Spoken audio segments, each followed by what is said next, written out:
Hindi matatawaran ang naging sakripisyo ng mga sundalo sa ilalim ng 8th Infantry Division ng Philippine Army matapos ang sunod-sunod na military operation laban sa mga rebeldeng grupo sa Eastern Visayas.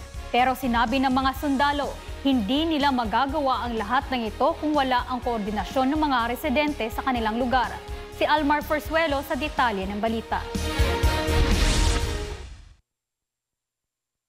Tuloy-tuloy ang operasyon ng 8th Infantry Division of Philippine Army kontra insurhensya matapos ang serye ng engkwentro na nangyari sa lalawigan ng Samar Island. Base sa 8th ID, mula buwan ng Mayo hanggang Hunyo ng taong kasalukuyan, nakapagtala sila ng 5 engkwentro laban sa rebeldeng grupo na nagresulta sa pagkasawi ng 7 CTG members at na-recover ang iba't ibang armas, mga bala at mga kagamitang pandigma.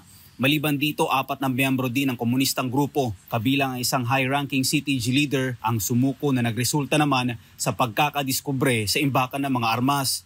Ayon kay Major General Adonis Ariel Orio, commander ng 8th ID, naging posible anya ang operasyon ng mga sundalo dahil sa tulong at koordinasyon ng lokal na komunidad. Binigyan diin din ng general na nasa huling yugto na sila sa kanilang layunin ng pagkamit ng pangmatagalang kapayapaan sa kanilang nasasakupan. Patuloy ding hinikayat ng opisyal ang mga residente na magtulungan upang tuluyang wakasan ang dekada ng insurhensya at dalhin ang tunay na kapayapaan at kaunlaran sa silangang Visayas. Dagdag pa ni Major General Orio, asahan na ang mas marami pang tagumpay habang patuloy na pinaiigting ang mga operasyon ng militar.